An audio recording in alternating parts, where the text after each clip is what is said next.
Hello students, good morning, welcome to the class. So in our previous class we have read about the forest and wildlife resources, and today we are going to start the topic India's rich fauna assets. The International Union for Conservation of Nature and Natural Resources IUCN report classify fauna as follows: normal species, endangered species, vulnerable, rare, endemic, and extinct species. So, who were normal species? Species whose population level are considered to be normal for their survival, such as cattle, sal, pine, rodents, etc. Then endangered species. These are the species which are in danger of extension, जो ऐसी species जो कि extension level पे हैं और वो ख़त्म होने वाले हैं. The examples of such species are blackbuck, crocodile, Indian wild ass, Indian rhino, lion, etc. Next is vulnerable species. These are species whose population has declined to level from where it is likely to move into the endangered category. For example, blue sheep, Asiatic elephant, Gangetic dolphin, etc. Next is rare species. Species with small population may move into the endangered or vulnerable category if the negative factor affect them continue to operate. For example, Himalayan brown bear, wild Asiatic buffalo, desert fox, hornbill, etc. And endemic species, these are the species which are only found in some particular areas. Examples: Andaman wild pig, Mythane in Arunachal Pradesh, Nicobar pigeon. These are the examples of endemic species. And next is extinct species. These are the species which are not found after searches are known as or likely areas where they may occur.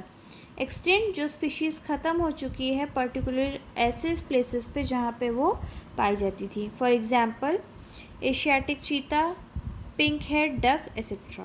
Okay. Next topic is colonial policies in Indian flora and fauna. We ourselves have depleted our forest and wildlife because we have transformed nature into a resource. Directly or indirectly, we find wood, barks, leaves, rubber, medicine, dyes, food, fuel, fodder, manual, etc. So it is we ourselves who deplete our forest and wildlife.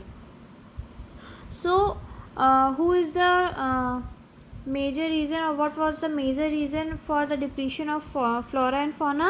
It is ourselves who deplete our forest and wildlife. The greatest damage inflicted the Indian forest was during the colonial period due to the expansion of railways, agriculture, commercial and scientific, forestry and mining activities. So, the greatest damage was done during the colonial rule due to the expansion of railways, agriculture, commercial and scientific, forestry, etc. The depletion of forest resources are because of grazing of fuel wood collection. The forest ecosystem are repositories of some of the country's most vulnerable forest products, minerals and other resources that meet the demand of rapidly expanding industrial urban economy. So, we are destroying forest resources, natural resource, because our needs are increasing day by day. Then prevention of wildlife. So what are the ways through which we can preserve wildlife? There are bird sanctuaries, national parks, wildlife sanctuaries and biosphere reserves into which wild animals are kept and they are preserved from hunting or poaching.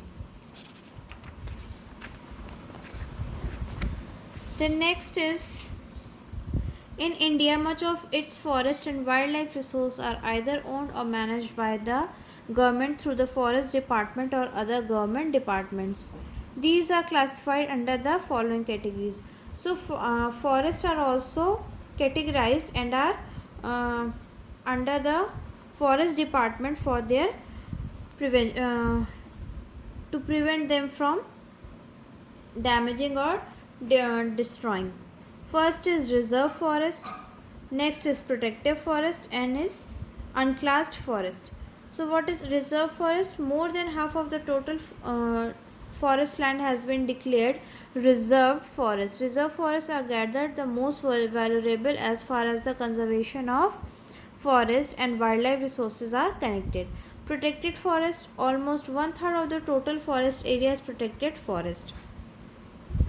And next is unclassed forests.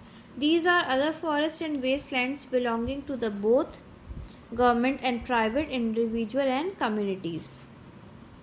So forest land also categorized into three types, under which forest and wildlife are protected.